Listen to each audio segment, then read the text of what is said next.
Hi,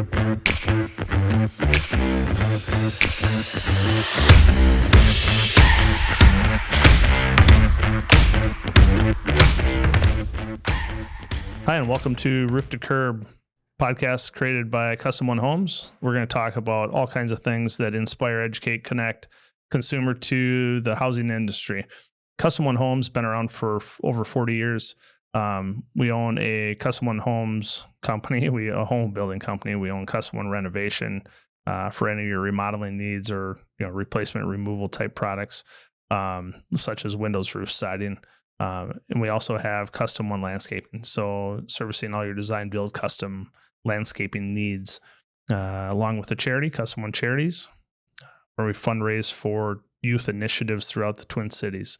So we've got a couple of guests on today. We've got Peter Martin and James Vagle. Peter is the owner and president of Pella, Northland. He's owned that company for over 4 years. He's got an extensive background working for Cambria, Sun Country, Piper Jaffray, and a couple other companies. So Peter lives in Maple Grove. He's got 2 kids, Greta and son Wells, and his wife Janice. So we're lucky to have Peter on today. We also have James Vagle, CEO of Housing First Minnesota. He's the CEO that brings over 2 decades of success navigating the convergence of housing and public affairs. He's responsible for all the facets of the organization. Has done a wonderful job there. They own and create Parade of Homes, Artisan Tour, and the Remodeler Showcase. So we're lucky to have James on today. And we're going to start just with some quick hitters for you guys. James, Housing First Minnesota, you've been around there for a little bit. What is Housing First Minnesota? What is that? Housing First Minnesota is a trade group, and we're sort of bucketed into 3 areas. The first is trade organizations, companies like Custom One, like Pella. We connect, we educate, we inform those groups, and that's just sort of a necessary function of any industry. So that's bucket 1. Bucket 2 is industry defense. And so at the legislature and the building code, some very technical elements of home building requires the industry to have a voice at that table. So we provide that voice. And then the third is home tour production. And we produce the largest home tour collection. What's that home tour called again? It is called the Parade of Homes, if you've heard of it. Is that the yellow signs? It's the yellow signs. They're ubiquitous twice a year, and the Artisan Home Tour and the Remodeler Showcase. So we actually have 6 home tours, and we operate in tour 4 months, give or take, out of the year now. Great. How about that Artisan Tour? How's that come? Outstanding. It is our 10th year with the Artisan Home Tour, and it has grown, and it has become a community fixture. In this short time, we're actually expanding from the June Artisan Home Tour, which is well known in the community, to now a second tour in October. So the kind of the pumpkin spice turning That's colors great. Tour. It's going to be great. Peter, you've been on the Artisan Tour a couple times, haven't you? Gone through some houses and.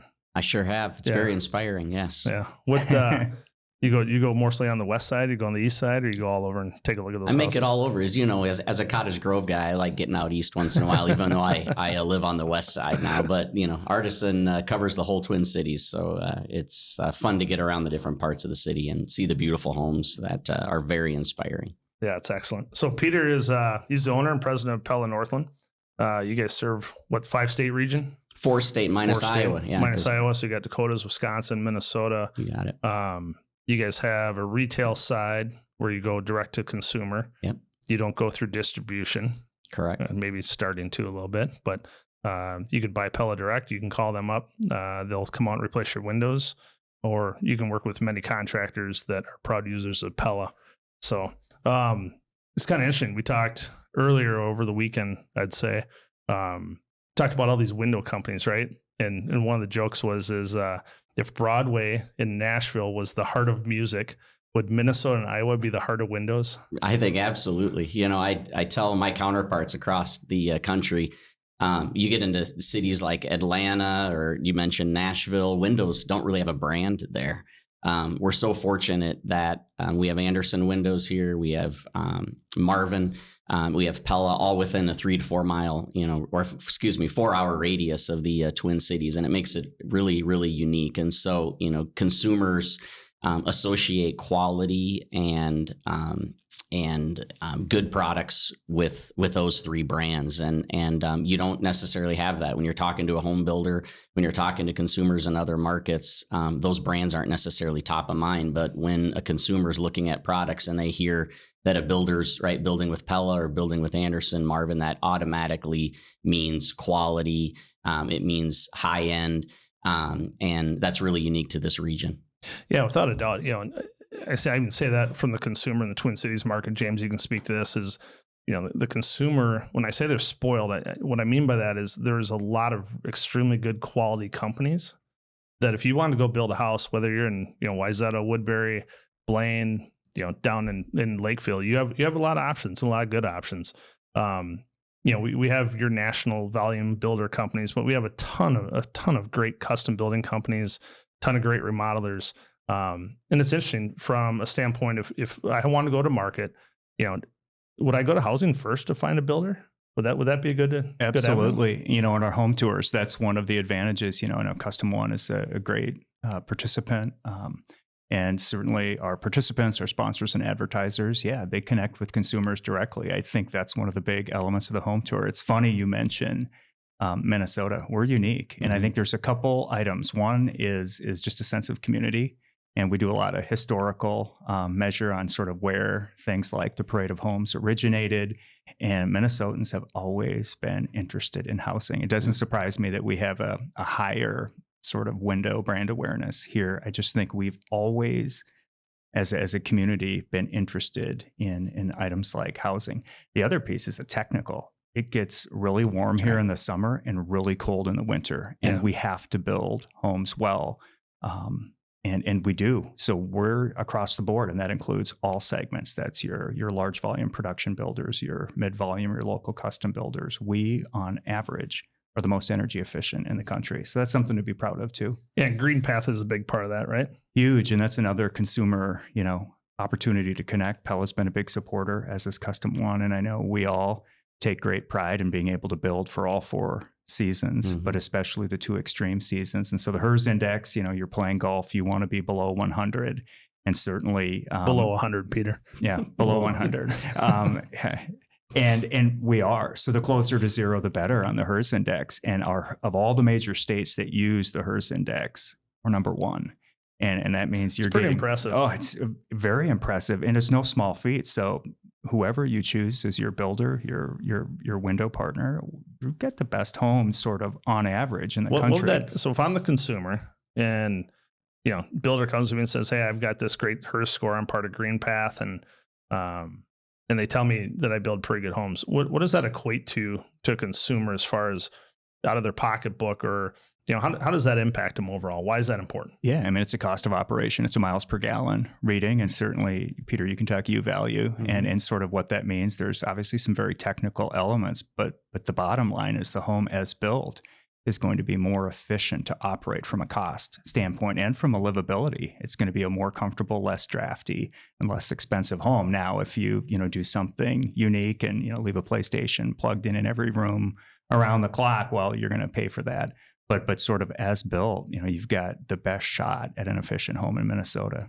Yeah. So if I'm looking at someone's trying to sell me on a HERS score, what's a good HERS score? Yeah, a good HERS score is anything 55 and below, and we have builders that regularly hit in the 40s, and a lot of it has to do with orientation of the home, and this as a builder, there are some custom nuances that can impact that. But the fact that we, are in that, 40, 50 range is really, really impressive. Yeah. I think one of the biggest impact is windows, right? I mean, the size of a window in a home isn't getting smaller. Nope. Getting bigger and bigger. Right. Yep. And, we get these tall doors and doors that are 10 feet and pivot and, slide and glide and bifolds and all these things. But, Peter, what have you guys done from Pella's standpoint when a builder comes to you, talks about efficiency, a client comes to you, talks about efficiency, and we got these R values and U values, and it's a bunch of mumbo jumbo at times, right? It's just a bunch of numbers. So as it relates back to HERS,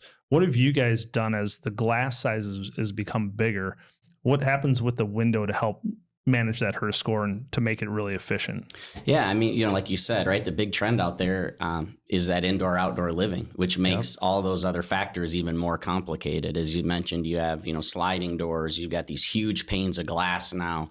And so, a lot of it comes down to number of panes and that you can put into windows to create, more efficiency. James alluded to the UV factors is a big one. All of those things contribute, but at the end of the day, right, it's about the consumer and what are they willing to give up, maybe for aesthetic, for look, for that indoor-outdoor feel, but maybe you're giving something up on the HERS side of it. And so, that's always a challenge in the industry. I mean, I always say at the end of the day, I think I've heard you say this, James, that we're still we're building houses the same way we've been building houses for, almost 100 years, right? And so there are products that come into the mix that help with efficiency, but at the end of the day, it really comes down to the quality of the builder. And we're really fortunate in this market. We have, this is a little bit off subject, but when you were talking just about the strength of the association, and Minnesota forever has been just really strong from a civic standpoint, and I think that's really reflected in the strength of Housing First and all the builders that are a part of that. And they care, right, Todd? Just like you, absolutely. They absolutely care about efficiency. They care about their consumer. They want to do what's right by the industry and by the environment, and so. All those things factor into building efficient homes that ultimately benefit the environment, but are also good for the consumer. Yeah, talking about that down the lines of association, I think between the three of us, we've got, I think we're combined of 65 to 75 years in this industry. Yeah. James, you grew up in it. I grew up in it. Peter, you definitely have bounced in and out, but you started in some other areas, down the financial world. And you work for this company called Cambria. They've been around for a little bit in Minnesota. Countertops. Yeah. So a lot of beautiful countertops just south of the Twin Cities. Been doing great work there. And you definitely had your hands on the footprint there. So we've all served on the board there, executive committees. It's been great, but a ton of knowledge that comes out of that and the relationships with it. And James, you've been a big key part of that. But let's get back to these windows. So we talked about size of them. We talked about HERS scores and R value, U value. What's this black windows? Do I need black windows in my house right now, Peter? Apparently you do, because that's about all we sell. No, I'm just kidding. What percentage of windows is black? Because a lot of people think, it's a design trend, it's a fad. White's timeless and classic. Yeah, right? I mean, it's over 65% for sure. Think about it. 10 years ago, everything was white windows, right? And even, your wood windows were painted white on the outside and the inside. And over the last 10 years, we've seen that pendulum swing towards black. And, I say we're fortunate. People care about windows in this market. And I'm very fortunate to work for a brand and represent Pella in the sense that, our windows are a part of the consumer's decision-making process. I always say windows are like the eyelashes on the home. And so they care about the color of their siding, but they care about the aesthetic of the window. Right. And the brand matters, but color, grid patterns, all those things, really, really move in that direction. You asked me before, where is it going? I don't know. Yeah, I think black will eventually fade out and we'll see something else, whether we're into the dark browns or what have you. I'm no color expert. Well, I haven't seen a dark forest green window or a red one for a while. There's a lot of them up north in cabins, aren't there? Yeah. I haven't seen those, but we joke about windows can be sexy, right? Yeah. You got patterns and sashes and size and color, and it can be pretty nice. Curves, and like I said, they really are an important attribute to the overall aesthetic of the home. And the architect cares about them, the builder cares about them, and so does the consumer. And it's all part of that curb appeal. And so we're fortunate to be a part of that consideration set. Without a doubt, especially the more picturesque your land or your vista is, right? Your view, those decisions become extremely important as far as bringing that outside into your home. Why is that versus Woodbury? Where's more black windows? Where do you think? Where are they selling in the Twin Cities? That's a good. Those two cities are pretty close to one another. I'd have to say, I don't know. I'd say they're even. I mean, you guys, you would see them everywhere. Yeah, it's pretty good stuff. James, let's talk markets a little bit. Why isn't the market crash? We've had this run of COVID where prices went up, and everyone's like, the mortgage rates are going up, market's going to crash. Don't buy. But a lot of people say, marry the house, not the rate, right? So what are you seeing in the industry and maybe just the Twin Cities market? Where's a good spot? Where's a bad spot? And bottom line, why haven't housing prices plummeted? Yeah. So to that first, the fundamental reason that we haven't seen a price crash or a major correction is undersupply of housing. So on the conservative side, we are 60,000 housing units short on the more Units short. And up to closer to 100,000. So there's just a couple different ways it's measured. There's some sort of sophisticated forecasting. And so we can just say we're somewhere between 60 and 90,000 units short. And that's everything. That's apartments, condos, townhomes, villas, single family. And what that really means is, so if we built at pace, which is about 30 to 35,000 homes a year, which is what our market needs sort of to be healthy, we need then an additional 60 to 90,000 on top of that. And we're just not putting a dent in that. And we haven't for over 15 years. So that's really, Todd, why, the rates are problematic for first-time home buyers, especially if you're not bringing cash or equity to a transaction. Those first-time home buyers are really feeling the pinch. But throughout sort of the whole ecosystem. James, what's the average house on the market right now, price point? Yeah. So I'll give you I'll blow your mind. Mm-hmm. The median newly built single family home in Minnesota is $540,000. So if I want an average home in the Twin Cities, brand new construction, single family, $540,000. 538. Yeah. Where was that 3 years ago? Do you remember? Oh gosh, probably 150,000 less. Yeah. It's that stark, and that is absolutely a symptom of undersupply. And so, we need to build more homes. So it's funny, people experience the housing market generally on a very personal basis, where I live, where I drive, what I can see. And there was a great article in the Atlantic that said why, it explained why housing breaks people's minds. It's a very hard industry to understand. You can essentially understand if we don't produce enough bread or eggs for 15 years and we are undersupplied in those sort of key staple areas, what do you think is going to happen to the price?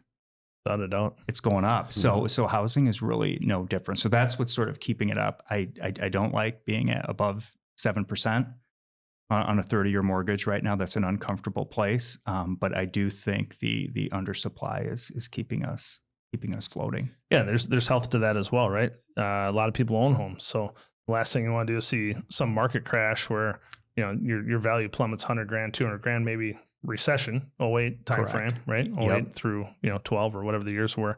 Nobody wants to be in that spot. I know I don't think, Peter, you do. No. So it's good on both sides, right? It is, and I think we're at a level right now. 2016, 2017 is the most familiar comparative. Those weren't bad years. Those were what I would call steady years. Now we're not chipping away at that undersupply, that deficit, Todd. But I think from a production standpoint, that's probably the best comparative. Yeah, without a doubt. No, it's good. Inventories are low. I've seen some markets where recently looked at some product in Linden Hills. Their inventory was like 3 months. Then you go to Edina, the inventory levels are 12 months. I think Woodbury's down a little bit right now, but different pockets in the market. So is there any market where I'll tie this back to Nashville, where if you bought in Nashville 10 years ago, you probably bought at the right time. You buy in Nashville today, a little more saturated. So where's the hot new market, James, coming up? What's your prediction on that? Where would you buy in the Twin Cities as far as a booming market? Where would I buy in the Twin Cities from a booming market? Well, Lakeville is obviously the kind of the easy pick. And I had somebody on our team that's new to our team that was surprised at how far south you could drive and still be in Lakeville. Lakeville's a big municipality. It is a big city. And I just think Lakeville will continue to attract investment. I think it's got strong schools. It's got access to transportation corridors, lots to like down there. I think, Todd, from sort of the east side, I think you still see Woodbury and Cottage Grove, producing and producing well. I don't know, Peter, from your perspective, you've definitely got a lens on sort of where you're delivering windows. You guys have hit it even, now into Hudson, right? Somerset, on Western Wisconsin, on the east side. And then as you go up that 94 corridor, right? It's pretty much construction all the way between Maple Grove up to St. Cloud now too. So, we just keep expanding. I think, one thing I would just comment on, this affordability issue is it's a passion of mine, but because it's real for people, right? The reality is most people generate their wealth from the appreciation of their home. And as we continue, as the prices increase, that barrier of entry gets harder and harder for people. And so it's a real challenge, right? We need that consumer to move into their first home. James and I talk about this a lot, right? From a townhome into their first single family home, maybe into their first then custom or semi-custom home, and then in their 50s, maybe into their last home. And that's what keeps our industry moving. And that's how people want to live and want to move up today. And that's getting harder and harder to do. I think to your point, Peter, it's interesting to watch household transformations, right? So you go from single to married to kids to kids are aged and getting out of the house. Maybe they come back. Right. And then you get into this empty nester. You get into some people want to have the whole family back, grandkids. Then you're like, all right, we're going to retire. Now we're going to change households. So you see multiple household transformations, multiple products that are needed in that space, to your point. But there's definitely some studies out there that show, wealth components and wealth growth based on owning households or not owning, renting versus owning. Oh, and it's staggering. I don't have them in front of me, but the net worth of a 60-something that is rented versus owned, hundreds of thousands of dollars in net worth. I mean, basically a game changing. It's interesting just thinking we all have Gen Z children, I believe, and the earliest data on Gen Z is that 96% of them want to own a home. That's great news. I mean, you talk about and it's a huge generation. I mean, demographically, they're going to have a major impact on the economy, and they want what we all wanted, which is to be dealt into, homeownership opportunity and to own their own home. So I consider that very encouraging. Our problem is we don't have the supply structure and we don't have the flexibility to build the types of homes that they're going to need to start out in, which are smaller, more flexible, housing types. Yeah, and it isn't because the builders don't want to build them either. I mean, right? That's the thing. And I always worry that our industry, or especially the builders, is perceived as this. They're this greedy individual that just wants to build the McMansion, right? They want to tear down the small home and Edina and build a $5 million mansion, and that isn't it. There are so many different issues. This is such a complex issue to not get political, and it's really not a Republican or a Democrat issue. It just becomes all of the different barriers and requirements just to get that foundation poured, right? And all of those things that cost so much. There's a lot of barriers to entry in this marketplace, and that this affordability issue is a complex one, and it runs very deep. And Minnesota's one of the most expensive in the country, and it's something that has to get fixed. It's something Housing First is very passionate about, and I agree. It's not a political issue in the sense that so many things are political. This one isn't political. These Gen Z, it's every political persuasion. Same thing with millennials, Gen Xers. I mean, we generally don't kind of cut along, political lines. What's interesting is sort of the changing appetite, and this is something for you, Todd, as a builder. And you are talking to people about the products they want. What's interesting, people are married later, they're married less, and households are smaller. We should offer some more flexible space. And I think that's sort of the fun, futurists in the housing industry are saying, should we be in 10 years, majority single car, tuck under garage on a small lot? Because if you're a household of one, do you need a 3-car garage? And some cities require them. And so part of that modernization discussion we're having with those cities is, hey, give a little flexibility. You might be surprised about, it may not be custom one, but it may be. You may introduce a product line to meet that demand. Yeah, without a doubt. We get many different requests. We're not out dictating that, you got to have so much stone and so many garages and such a size of a house, square footage wise. We're a custom builder. So if, people come to us with their story, that's what we're going to build to. Yeah, right. And whatever that might be. But when, there's certain things that are dictating that, that definitely changes it. And not necessarily does it add value or doesn't add value, but it is dictated. And that causes some problems, right? Yeah. So, we're a custom builder. We like to do it. We like to use Pella windows. We like to work with Housing First and help support that as much as we can. I'll tell you a little story. We've got a charity, Custom One charity. We're doing a GoFundMe campaign for a family, last name Starkin in Woodbury.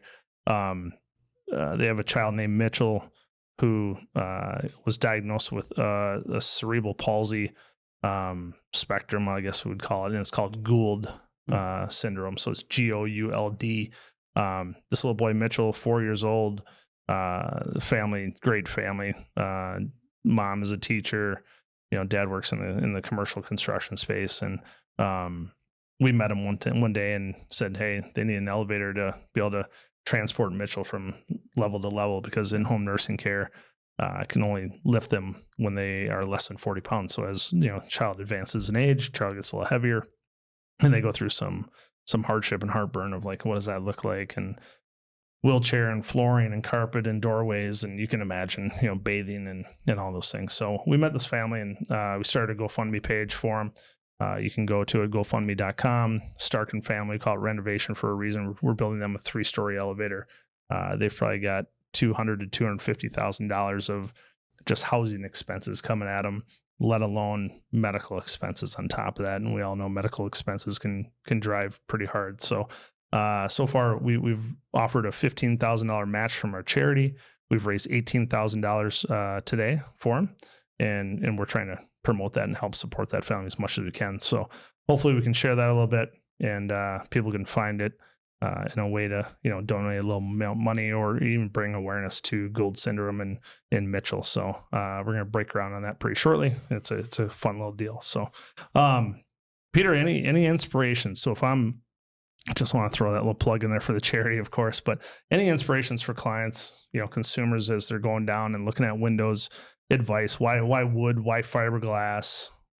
What's the difference? Yeah. I think before I answer that, I would just say, Todd, I know a lot of builders in town, and I don't know one that does more for the community than you and your team at Custom One. You guys have your own charity, Custom One Charities. As you mentioned, you're into landscaping and renovation and, building restoration, everything construction. But you guys have a golf tournament fundraiser. You do a charity gala. You do a fundraiser out in Las Vegas for the industry. And what you guys do to give back is literally second to none. I don't know another builder. Yeah. And so I know that comes from your heart, because that's the kind of guy you are, and your team rallies behind you. But truly unique and should be commended. So, getting back to the trends. Yeah. I mean, I think what's unique about Pella, to give us a little bit of a plug, is we really run the spectrum. Windows at the low end start with vinyl. And so there are hundreds, if not thousands, of vinyl manufacturers across the country. Very few are branded. We here in Minnesota even, have some that are manufactured locally in Hayfield or Thermatech, others. Pella also offers its own line of vinyl windows. Vinyl is typically a entry level, product. So you'll see it in apartments, a lot of apartments. You'll see it in townhomes, and you'll even see it at what I would say is the more entry level single family new end of it. A couple of things. Vinyl from a cost standpoint obviously is the most efficient from a cost perspective, but there are innovations that happen there. You can get multiple pane glass, and there are different what I would say specs or standards when it comes to vinyl.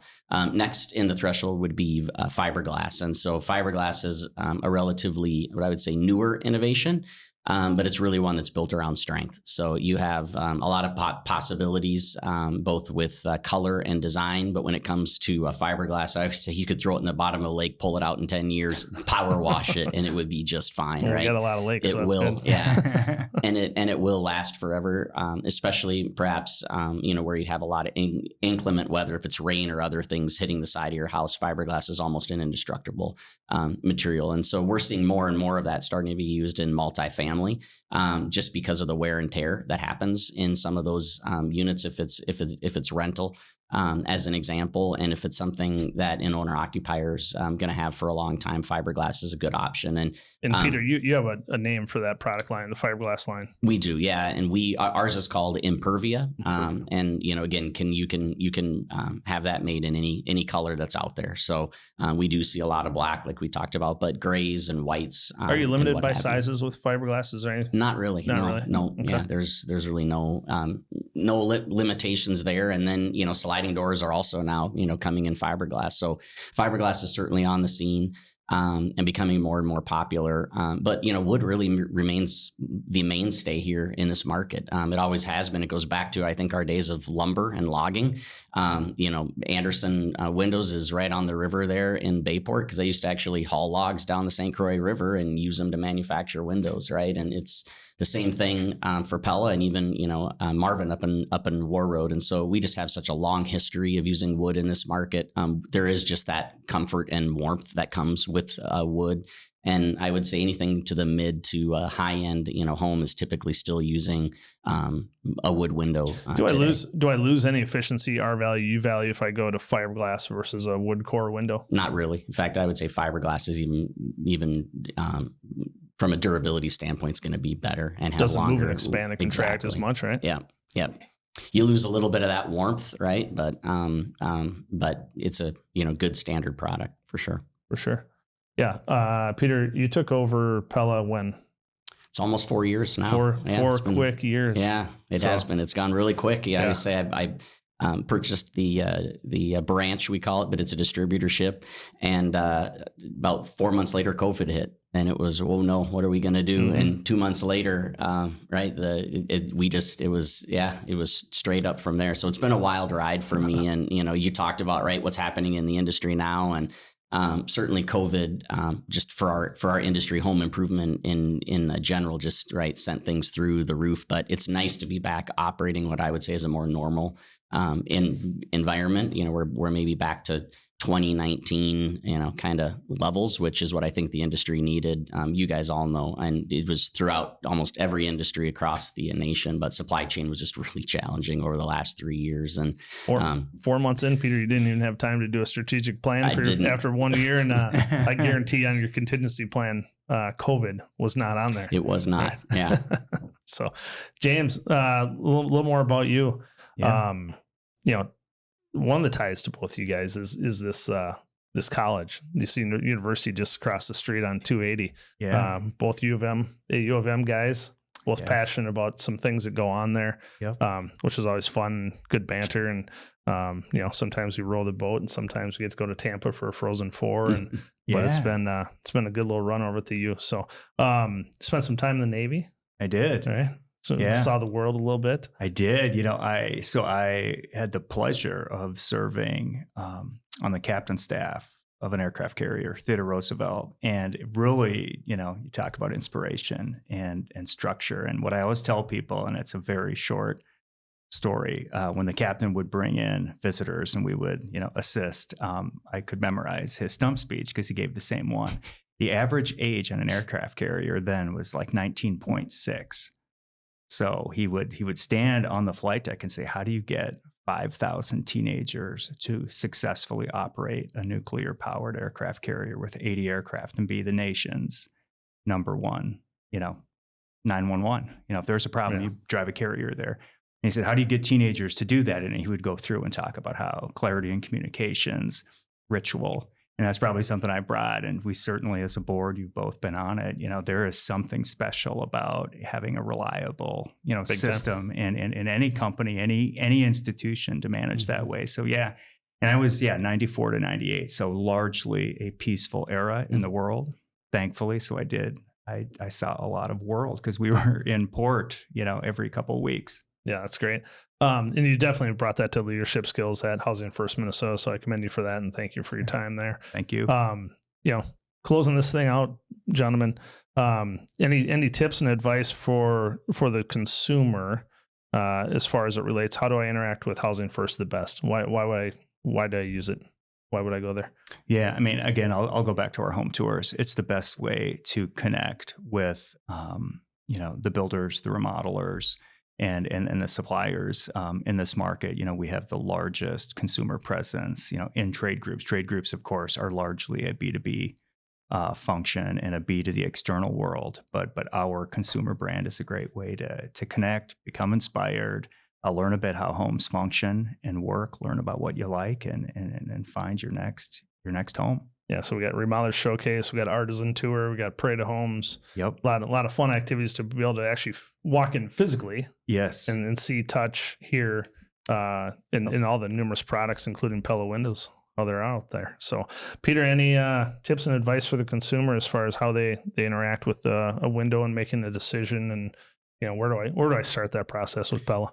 Yeah, I mean, they can work with us directly, but we're really here to support our trade partners, right? And so whether you're working with a home that's pre-existing, or if you're building it, really relying on that architect, that designer, and your builder, and they will steer you in the right direction. And we're certainly here to help. We're here to support the industry. As James mentioned, there's a lot of different resources for consumers beyond just the parades around, what to look out for if you're looking for a referral to a builder or what have you. And we're here with Pella supporting the community and happy to help in any way that we can. And again, I would just say that the strength of our industry and the strength of our builder community is second to none here. We're really fortunate in that regard. So that's it. Excellent. Well, thank you both for coming on Roof to Curb, podcast presented by Custom One Homes. And we'll definitely see you guys shortly. Thanks. Thanks for having me. Thank you.